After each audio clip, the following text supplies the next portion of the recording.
Hola, te doy la bienvenida a El Club del Tío. Somos el tío chido que te recomienda libros.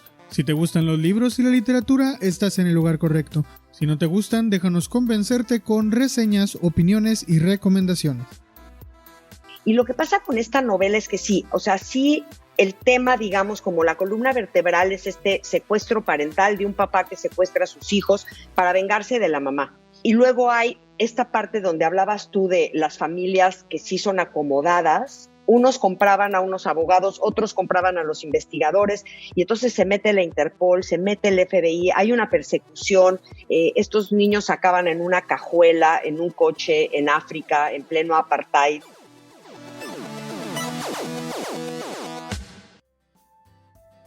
Te doy la bienvenida a donde sea y cuando sea que nos estés escuchando. Esto es El Club del Tío y yo soy el tío Isaac.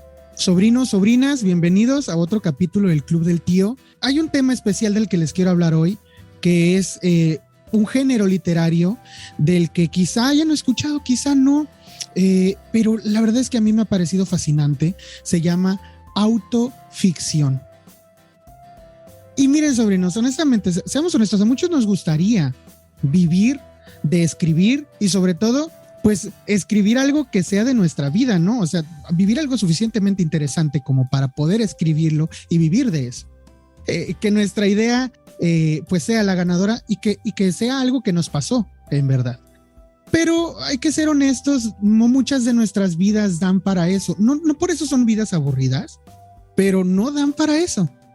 Hoy sí estoy con alguien, tengo el privilegio de estar con alguien cuya vida es y fue pues una vida digna de quedar en la posteridad impresa en un libro que les quiero recomendar.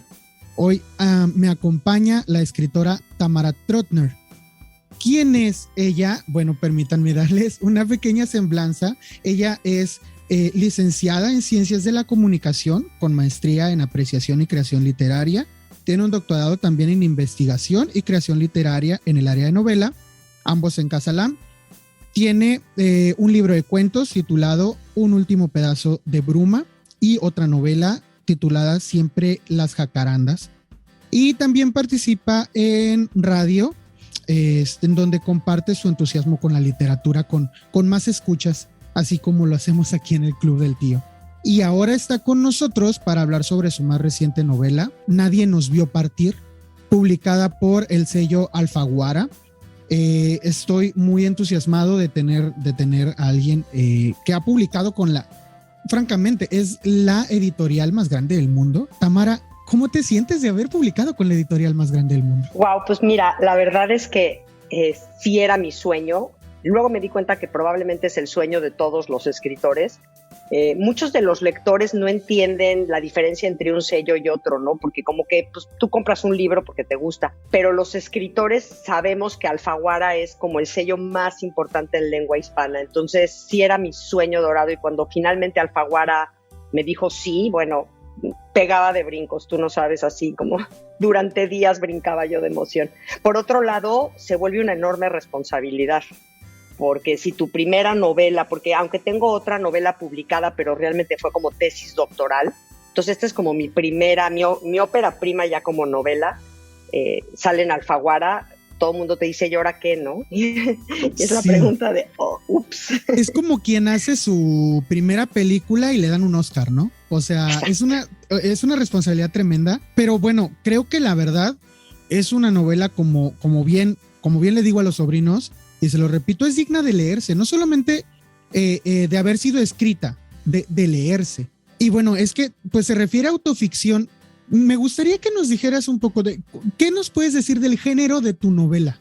¿Cómo lo definirías? Mira, lo dices muy bien, este género de autoficción es un género que realmente el término lo acuñó un hombre que se llama Serge Dubrovsky.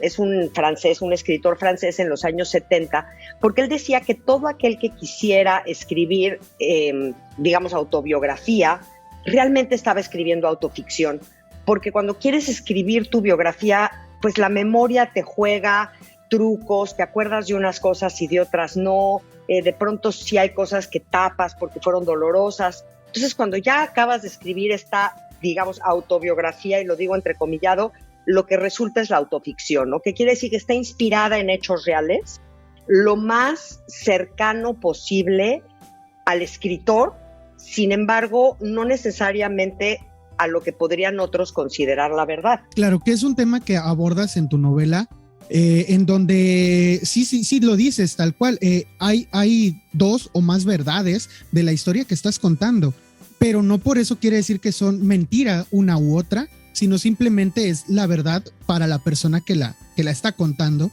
Y la verdad es que es un privilegio poder entrar a la vida de alguien con la ventana de un libro. Yo siempre que los libros pues son como eso, no son como ventanas que nos permiten ver otros mundos.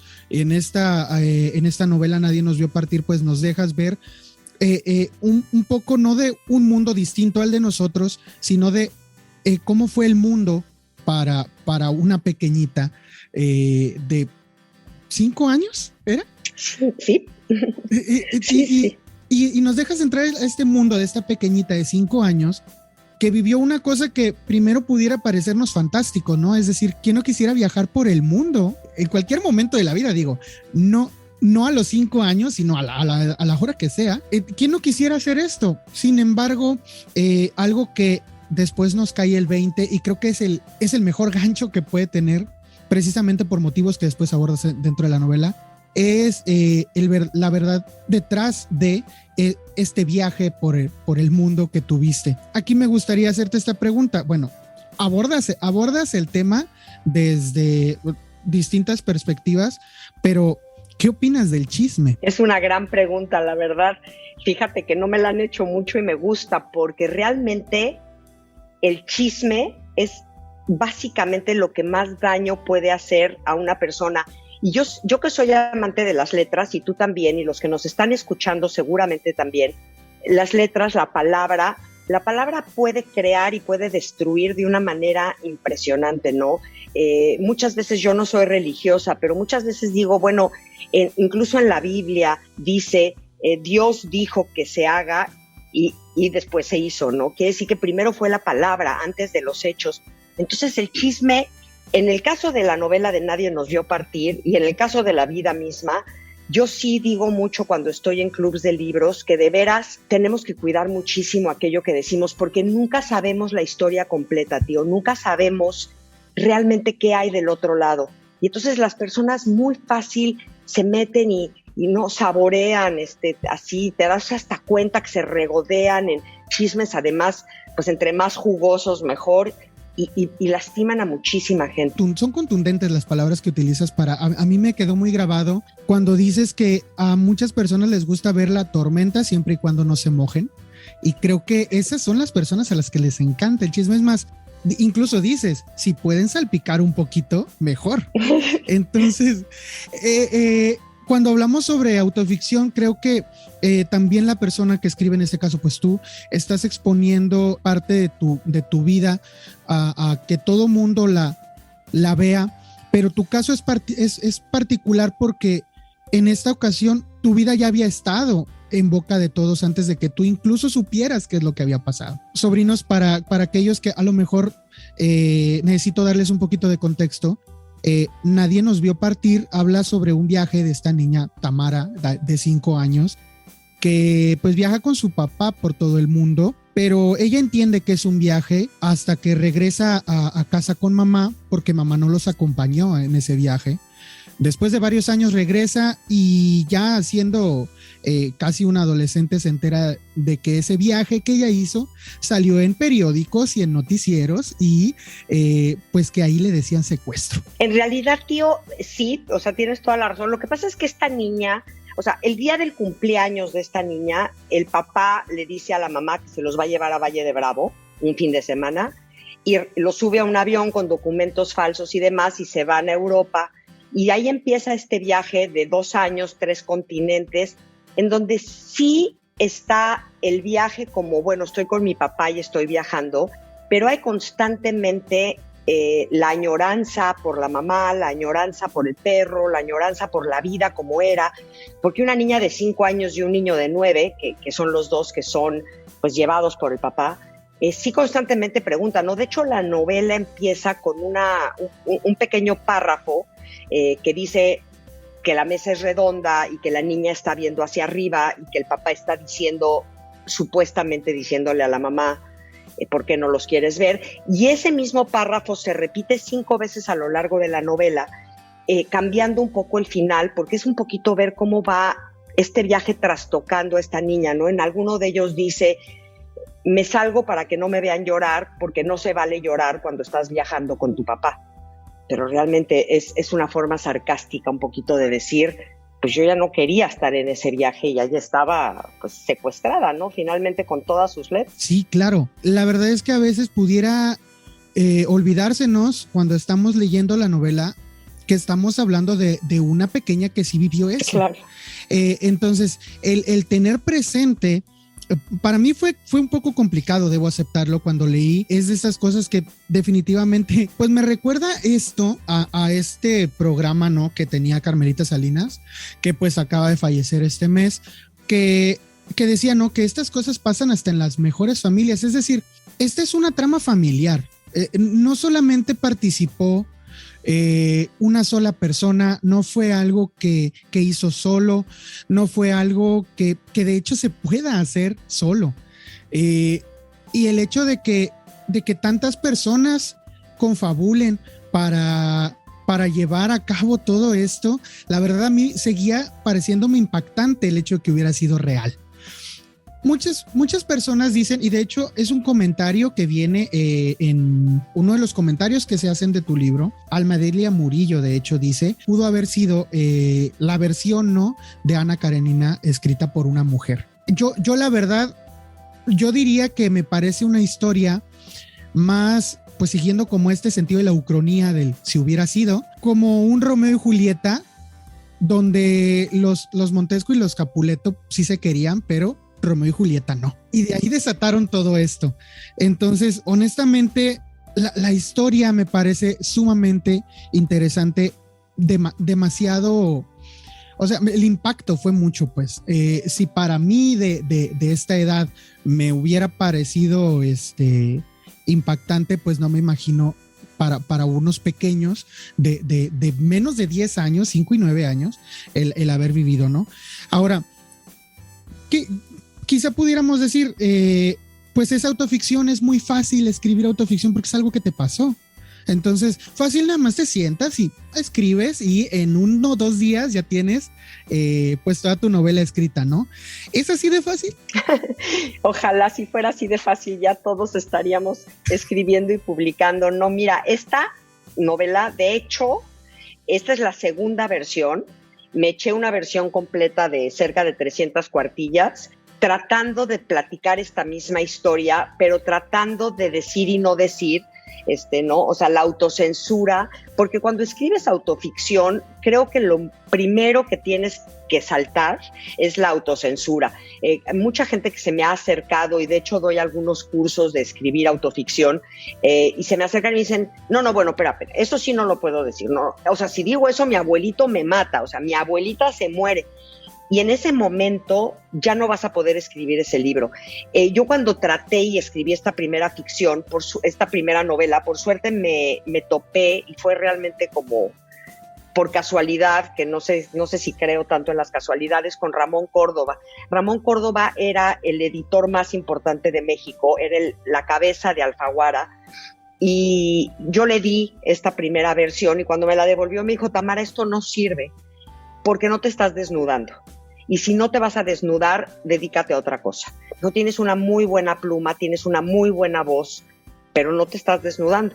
Entonces, sí, esto que tú dices es bien importante, ¿no? Porque yo tardé esta novelita, que son un poquito más de 200 cuartillas, tardé 3 años en escribirla, 1 año completo en corregirla, y llevaba ya, digamos, planeándola, pensándola, haciendo ebullición adentro de mí, pues casi desde que regresé del viaje, ¿no? A los 7 años que regreso de ese viaje y mis compañeritos de la escuela me dicen, ¿y tú a dónde andabas?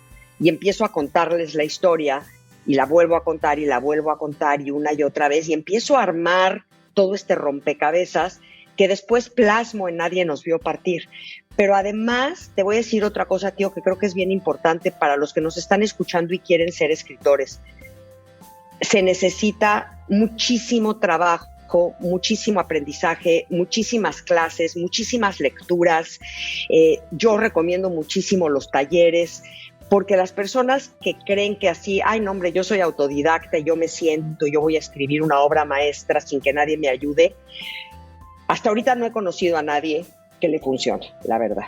O sea, yo creo que lo primero es ser un gran lector, profundo, leer clásicos, leer cosas bien que te enseñan simplemente porque tú estás leyendo cosas que te mueven y eso quieres escribir. Y luego sí, ¿no? Lo decía creo que Picasso, que es 1% inspiración y 99% chamba. Y me he topado con muchas personas que sí, una vez en una transmisión en vivo de estas que hacen mucho en Facebook, pues les da uno el chance de preguntarle, ¿no? A las personas que están platicando en ese momento, pues lo que a uno se le ocurra. Se me ocurrió preguntarle a un escritor que pues publicó su novela de manera independiente, ¿cuáles son tus lecturas favoritas? ¿Por qué? Porque para mí eso me dice algo, ¿no? Sobre la persona que tengo enfrente. Y me dice, sí, contesto, Isaac, mira, yo honestamente no leo mucho. Y yo dije, rayos, esto, la verdad me habló mal de este escritor, porque como bien dices, si uno no tiene el hábito de leer, uno no sabe escribir. O sea, es imposible que si no sabes si no has visto el resultado, puedas llegar a la misma cosa, ¿no? Entonces, me parece sumamente imprescindible, pues, que le recuerdes esto a todos los que nos están escuchando. Si pretenden ser escritores, pues sí, hay que leer muchísimo. O sea, leer y leer y leer. Y bueno, talleres hay en muchos lados, ¿no? Sé que impartes, porque he visto en tus redes sociales que ayudas a algunas personas, en especial con este ámbito de la autoficción. ¿Hay alguna recomendación, aparte de esta que nos dices, pues hay que desnudarse? Para llegar a ser publicado, ¿crees que haya alguna recomendación que le puedas dar a estas personas que quieren llegar a ser escritores publicados? Mira, sí, cuando doy estos talleres y cuando platico con las personas, sí creo que para ser publicado, bueno, primero tienes que de veras chambear en escribir algo que tú lo leas, que lo lean otras personas. Si no estás en un taller, por lo menos gente de confianza, buenos lectores y que te den una opinión sincera. Y una vez que eso está, yo lo que más recomiendo es meterse a concursos, meterse a todos estos certámenes literarios. Porque cuando vas a las editoriales están súper saturadas, reciben cientos de documentos y cientos de novelas, pues cada ratito.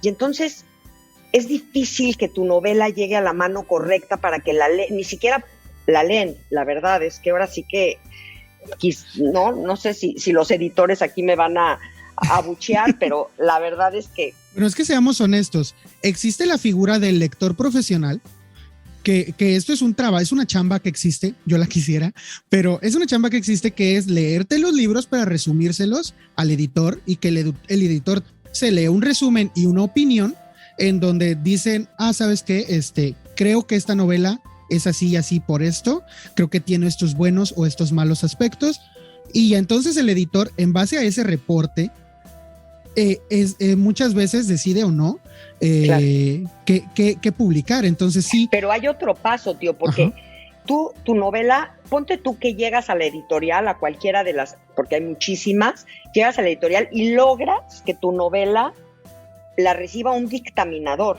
O sea, lo que hay adentro de las editoriales son estos lectores profesionales que tú hablas, pero que son dictaminadores, que van a dictaminar si la lee o no la lee el editor. Ni siquiera llegan siempre al editor. Entonces, el dictaminador, creo, además conozco a muchos dictaminadores y muchos son mis amigos y los quiero mucho, pero pues también si no es su estilo de escritura, si ese día la esposa le gritó, si el niño ya, ¿sí me entiendes? O sea, porque somos seres humanos, o sea, finalmente tus letras están en manos de seres humanos, que a mí me ha pasado de repente que leo algo y digo, híjole, esto no me gusta nada, y alguien me dice, oye, Tamara, si es muy bueno, dale chance, y regreso y digo, no, pues sí era bueno, ¿no? Pero no le había yo dado el chance. Entonces, Y una vez que pasas, ponte tú que el dictaminador ya dice que sí, entonces llega el editor. Y luego ese editor tiene que decir que sí. Y si ya dice que sí, te tienen que calendarizar para que entres dentro de los tiempos de la editorial. O sea,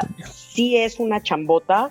Y entonces, si realmente tienes algo bueno y lo metes a muchos certámenes, pues con que quedes, ni siquiera tienes que ganar, pero con que quedes en los primeros 3, 4, 5 lugares, ya te voltean a ver y ahí sí ya tienes chance de ser publicado. Un muy buen consejo y lo voy a tomar personalmente. Yo he tomado esto de a veces ir a algún taller porque a mí, pues más como en un ejercicio terapéutico, más que como algo aspiracional, me gusta escribir un par de cosas. No aspiro a ser el gran escritor, pero sí me gusta lo que causa, ¿no? Lo que es escribir y ver que algo terminaste. Y sí, lo voy a tomar, yo personalmente lo voy a tomar en cuenta porque pues sí, sería agradable algún día poder decir, bueno, Isaac tiene ahí su libro publicado, a lo mejor y hasta en Alfaguara, no sé, sería Ojalá. quizá. Y ojalá, yo espero, ¿verdad? Sí. Digo, hablando sobre esto terapéutico que es la lectura, ¿verdad? Uh-huh. Tomando. ¿Te sirvió de algo cuando terminaste de leer esto? ¿Sirvió de algo que tú lo terminaras y que, no sé, pudiste dejar ir a algo? ¿Sentiste algo de esto? Fíjate que sí, yo estoy súper de acuerdo que escribir es súper terapéutico. Al escribir haces catarsis siempre. Yo creo que yo la catarsis de esta novela la empecé a hacer de chiquita cuando iba yo contando la historia. Y una vez que la terminé de escribir, bueno, sí, me ayudó muchísimo a poner las cosas como en orden. Ya, yo las tenía en mi cabeza, pero como que las acomodé. Y lo que pasa con esta novela es que sí, o sea, sí, el tema, digamos, como la columna vertebral es este secuestro parental de un papá que secuestra a sus hijos para vengarse de la mamá. Esa es como la línea directa, digamos. Pero luego hay todo este amor de la mamá pero que es el amor más grande, y lo digo en la novela y lo repito, que es el amor más grande que yo he conocido en mi vida. O sea, si yo creo en las almas gemelas es porque viví con ellos y sé lo que se amaron. Entonces y lo que decíamos al principio, cómo les hicieron daño los chismes y todo lo que se habló a nosotros también. Entonces, y luego hay esta parte donde hablabas tú de las familias que sí son acomodadas, que esto resulta aquí en este caso fueron 2 familias muy ricas, muy poderosas. Entonces fue todavía peor porque se hizo una guerra de poderes terrible y de mucho dinero. Entonces unos compraban a unos abogados, otros compraban a los investigadores, y entonces se mete la Interpol, se mete el FBI, hay una persecución.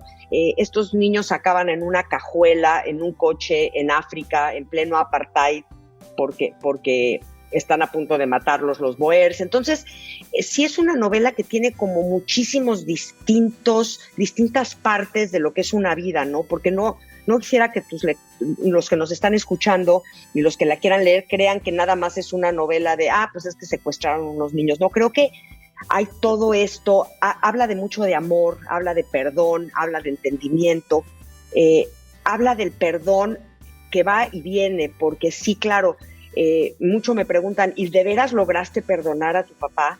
Y digo, sí, claro, perdoné a mi mamá, perdoné a mi papá, me perdoné a mí y les pedí perdón.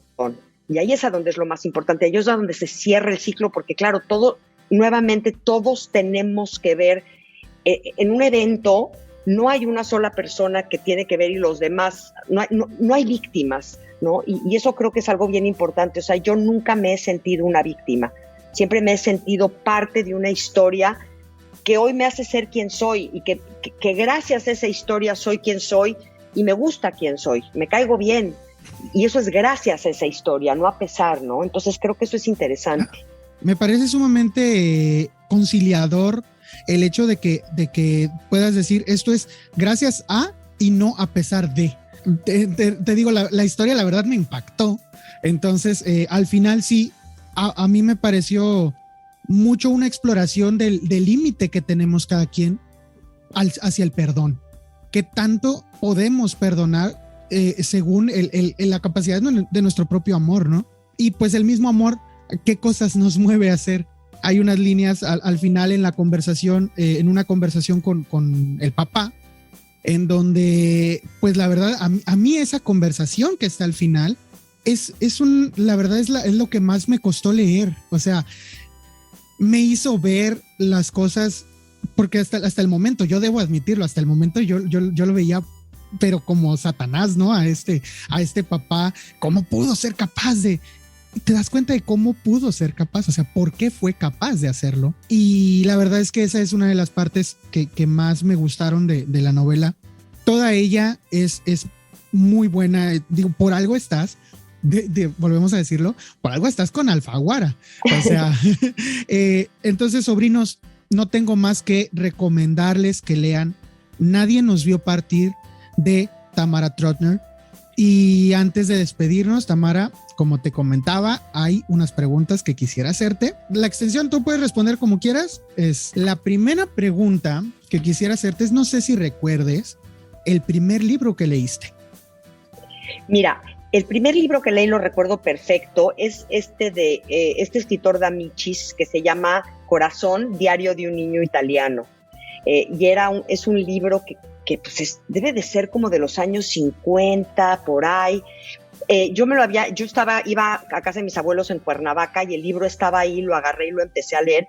Y recuerdo que fue el primer libro que leí, pero realmente el primer libro que me convirtió en lectora fue Fahrenheit 451 de Ray Bradbury, porque mi hermano, mayor que yo y un genio y además un gran lector, leía muchísimo a Ray Bradbury y a Asimov, le encantaba todo este tipo de literatura y yo le robaba los libros porque lo hacía enojar muchísimo, entonces le robaba libros y me iba a leerlos. Y cuando leí Fahrenheit 451 dije, ¿qué es esto? O sea, ¿cómo puede un ser humano meterte en este mundo, hacerte creer estas cosas, que sea verosímil lo que está diciendo? Bueno, me movió por todos lados y de ahí nunca dejé de leer. O sea, desde ese momento que habré yo tenido quizá 9 años, 10 años a lo mejor, recuerdo que nunca he dejado de tener un libro junto a mí. Wow, la verdad es que la edad me parece, para esa novela, que digo que es una carta de amor a los libros de esa novela. Sí. Como muchos otros libros también lo son, pero es que esta tiene esta dejo de advertencia que también se nos da, y recibir tu primer libro como esta advertencia de este libro es hermoso y ten cuidado porque se pueden acabar, me parece magnífico, ¿no? Sí. Comparto muchísimo, digo, Bradbury, los sobrinos lo saben, pues no es mi apellido, pero lo tomé prestado precisamente porque es mi escritor favorito. Ay, entonces, mira. Sí, se los platiqué en el primer episodio a mis sobrinos, okay. Entonces, por eso así. Pero pues coincidimos. Sí, coincidimos totalmente. Ahora, ¿hay alguien que a ti te gustaría llegar a ser? Es decir, como escritora, ¿hay alguien que te gustara que dijeran, este es como este otro escritor? No sé. Sí, es una pregunta interesante, porque por supuesto que hay escritores que admiro tanto, pero no sé si quisiera ser ellos, pero bueno, sí, es decir, a ver, para mí mi escritor número uno, el escritor que más admiro y el que creo yo que es el mejor escritor del mundo, es definitivamente Dostoyevsky. Yo creo que Dostoyevsky además es un escritor que cualquiera que quiera ser escritor no puede no leer Los Hermanos Karamazov, Crimen y Castigo, por lo menos, y luego los cuentos que son extraordinarios, y luego todos estos clásicos como Faulkner, como Kafka, y obviamente Borges, y obviamente Rulfo, y obviamente Cortázar, si quieres escribir cuentos, y de ahí me podría seguir, ¿no? Otro escritor que admiro, que a lo mejor podría pensar en que mi nombre estuviera ahí arriba, como Paul Auster, por ejemplo, que me parece extraordinario, porque es un escritor que está ahorita, ¿no? Que está viviendo, que lo vi yo en la fila hace 3 o 4 años y fue así como casi me desmayo. ¡Qué privilegio! Porque ahí estaba. Sí, fue maravilloso. Además estaba yo como en segunda fila y casi muero de emoción. Ese tipo de escritores me parecen extraordinarios. Los escritores que son además variados, ¿no? Que lees una novela de ellos y es una cosa, y lees la siguiente y es otra, y lees la siguiente y es otra, y sí tienen su lenguaje, sí tienen su voz, pero abarcan un mundo de literatura y me fascina. Excelente. Fascinante tu respuesta, la verdad. Y qué privilegio haber estado allí. Digo, yo personalmente nunca he podido ir a una FIL. Entonces, vivo muy lejos, sí. Pero, pero pues ya, ahí echándole el cochinito. El primer año, el 2020, tenía mi cochinito para ir y pasó 2020, ¿no? Ya todos sabemos qué pasó en 2020. Sí, claro. Bueno, la siguiente pregunta, recomiéndanos un libro. Híjole, no me hagas eso. No me hagas eso. Es terrible. ¿Sabes qué? El otro día que me dijeron eso, es que dinos nada más uno, les dije, a ver, ¿cuántos hijos tienes? Porque era una mujer en un club de libro. Y me dijo 4, le dije, ok, escoge uno. Me dijo, no, bueno, le dije, bueno, por eso. O sea, no hay manera. No podría yo escoger un libro. Te voy a decir por qué. Porque desde los 9, 10 años que empecé a ser una gran lectora, hay libros que me han impactado tanto a lo largo de toda esta vida, que son libros que me han marcado y que sé que si los volviera yo a leer, quizá no me gustarían tanto. Por ejemplo, que se llama, no sé cómo se llama en español, pero se llama All Quiet on the Western Front, de Éric María Remarque. Es un libro que leí yo también, he de haber tenido, no sé, 14, 15 años, y me acuerdo que me marcó muchísimo en ese momento, y para una cosa de un trabajo lo volví a medio leer hace poco, y dije, ok, o sea, pues sí, está bueno, pero ya sabes. Sin novedad. Entonces, en el frente es. Ese, sin novedad en el frente. Sí.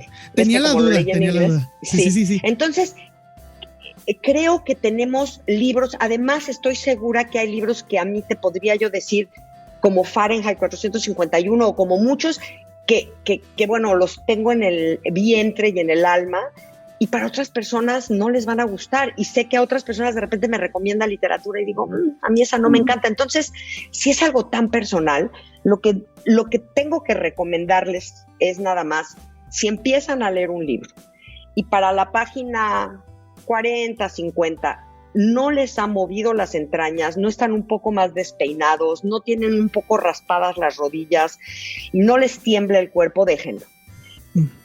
Tú eres joven y probablemente los que nos están escuchando son jóvenes. Yo tuve un maestro que se llamaba Felipe San José, que es creo que el que me hizo querer ser escritora, y algún día ya grande me dijo, es que lo único que me duele es que no voy a poder leer todo lo que quisiera yo leer. Entonces, se nos acaba el tiempo, no hay tanto por leer, que si algo no te mueve de veras hasta el fondo, no lo leas. Y te lo digo aunque sea, o sea, un libro así maravilloso y lo máximo, si a ti no te está llegando y no te está moviendo, vete a otra cosa. Los libros sí nos tienen que cambiar. Hay una frase de Murakami, que no me la acuerdo exacto, pero dice que cuando salgas de la tormenta vas a estar movido, despeinado, lastimado, quizá no vas a saber cómo saliste de esa tormenta, pero definitivamente no vas a ser el mismo que entró. Murakami es otro de mis súper favoritos, y creo que así tenemos que salir de los libros, tenemos que salir definitivamente diferentes de cómo entramos. Sí, estoy totalmente de acuerdo. O sea, si un libro pasando unas páginas no te convenció, pues sí, o sea, déjalo. No, es que como dices, es que es muchísimo, muy poco tiempo el que tenemos y muchísimo que leer como para desperdiciarlo en algo que no te guste. Ahora, la última pregunta, y quizá una pregunta espinosa, que es la siguiente. Siendo tú una escritora publicada con con este sello, con este editorial, ¿tú qué opinas sobre que haya libros que se reparten digitalmente de manera gratuita en internet, estos libros PDFs? ¿Qué opinas de esta acción de, pues, subieron un libro y quién sabe cuántos lo descargaron para leer? ¿Cuál es tu opinión al respecto? Te voy a decir algo. Yo quisiera que la literatura llegue a todo mundo. Entonces, evidentemente quisiera que todo mundo tenga la capacidad económica para comprar libros. Sé que no es así, pero los PDF nos hacen un daño a los escritores, a los que queremos vivir de escribir. Realmente, para vivir de escribir es casi imposible. O sea, tienes que ser uno de estos, sobre todo en México, tienes que ser uno de estos que venden cientos de miles de copias y son muy pocos, ¿no? Entonces, cada libro que alguien compra nos da un 10% a nosotros los escritores, y para vivir de eso, pues te puedo decir que es muy difícil. Entonces, cuando bajas PDFs, muchos lectores creen que, ay, no, bueno, pues estamos bajando PDFs y entonces ya somos miles los que estamos leyendo su novela y se debería de sentir honrada. Pues sí, pero los escritores también tenemos que comer. Entonces, yo prefiero que los libros se presten, pero el libro físico o el libro digital, que se lo presten y no que bajen PDFs. De veras, los PDFs son un cáncer en todo, como todo lo pirata, ¿no? Como los videos piratas, como la música pirata. No se vale porque hay alguien que ha metido toda su alma, todo su tiempo, todo su corazón y pues que de eso vive, ¿no? O sea, es como que a cualquiera de los que bajen un PDF yo les quisiera preguntar ¿qué sentirías tú si esa chamba que tú haces y de la cual vives te dijeran, ay, perfecto, padrísimo, pero me la das gratis? ¿No? Qué increíble que manejas este taxi, pero no me cobres cuando me lleves a los lugares, porque, pues, oye, yo me estoy subiendo a tu taxi, pues, güey, no. Entonces sí, o sea, es robar, punto, la verdad. Ilegales, aquí lo hemos dicho, digo, hay una frase que una de nuestros escuchas nos dijo, hace un tiempo hablamos al respecto de la piratería y una de nuestras escuchas nos decía, pues quien no haya leído en PDF que aviente el primer libro físico, ¿no? Honestamente, no, digo, muchos... ¿A dónde lo aviento? Porque nunca he leído un PDF, nunca. Y hay muchos, sin embargo, que han tenido que recurrir a eso. En este caso, digo, y para cuidado mío, aquí está mi libro. Gracias. Y les voy a decir otra cosa, ya lo grabé, está también en audiolibro, así que ¿está en audiolibro? Sí, y está grabado por mí, lo grabé yo. Wow. Y eso está lindo porque a mí me fascinan los audiolibros, todo el tiempo estoy escuchando audiolibros y me fascina cuando los graban los escritores porque siento que le dan este tono con el cual fueron escritos. Así que si te da flojera leerlo, escúchalo o hazlo electrónico. Y pero sale PDF. Mucho más barato escucharlo, honestamente, porque ¿en qué plataforma está disponible? Está en Audible y está en Penguin Audio. Oh, excelente, Audible es muy accesible y aparte, bueno, yo sí escucho mucho audiolibro, sé que hay escritores que están un poco, sí, como que dicen, no es leer. Sí hay lectores que dicen no es leer. Bueno, la verdad es consumir historias. Ya estamos en una era en la que hablamos de consumir historias. Y sí, el acto de leer, la verdad es muy complicado ya, sentarte y tener tiempo para leer. Y yo escucho audiolibros y me parece, voy a buscar el tuyo porque hay muchas páginas que yo quisiera escuchar con tu voz. Hay muchas páginas que de verdad, como tú lo dices, necesitas saber con qué tono lo pensaste. Y cuando es el mismo escritor el que te lo está diciendo, eso tiene un valor incalculable, ¿no? Para quien aprecia la historia. Entonces, qué bueno que está en audiolibro ya. Apenitas, hace 2 mesecitos salió, así que está muy nuevito. Excelente. Bueno, ¿en dónde pueden encontrarte los sobrinos si quieren seguirte en redes o en dónde más te escuchan? Mira, estoy como Tamara Trotner, así como con TROTT, de niño R, Tamara Trotner, en todas las redes. Estoy en Facebook, en Twitter, en Instagram, así me encuentran. Me va a encantar que me escriban, que me pregunten, a todo mundo acepto, están abiertas mis redes para que entre quien quiera. Y también me pueden escuchar cada 15 días, estoy en el programa con Iñaki Manero en la 88.9, a las 2 de la tarde, recomendando libros. Entonces es una plataforma padre y ahí hay un podcast que creo que se llama iHeartRadio y ahí quedan grabados todos nuestras... Yo de hecho he escuchado algunas de esas charlas que amablemente compartes en tu muro de Facebook. Uh-huh. Y allí de hecho escuché tu reseña sobre Fahrenheit 451. Uh-huh. Y la verdad sí, o sea, y de hecho hace poco me pude leer, bueno, ya estoy divagando un poquito, pero hace poco que leí El placer de quemar, un compendio de cuentos que son como los precedentes de Bradbury para escribir Fahrenheit. Me cayó de perlas tu reseña en audio porque me permitió acordarme un poquito también de qué va Fahrenheit y, okay. Y aparte pues debo admitir que se nota el amor a los libros cuando das tus reseñas. Entonces, sobrinos, se los recomiendo bastante que lo escuchen. Gracias, muchas gracias. No, muchísimas gracias a ti, Tamara, por acompañarnos, por platicar y darnos un poquito de, pues, todo ese conocimiento que a lo mejor, quizá cuando hay algún taller, los sobrinos se van a poder enterar en tus redes y podrán tener más todavía de todo este conocimiento que tienes como escritora. Mientras tanto, pues yo esperaré a ver cuándo publicas algo nuevo para volverte a leer. Muchísimas gracias. Y pues nada, sobrinos, esto fue el Club del Tío. Chao. Bye.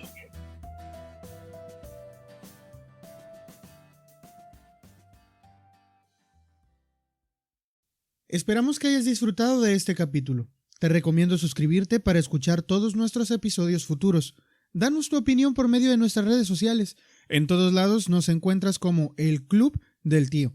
Si nos quieres apoyar, la mejor manera de hacerlo hasta el momento es darle like, suscribirte, dejarnos un comentario y compartir.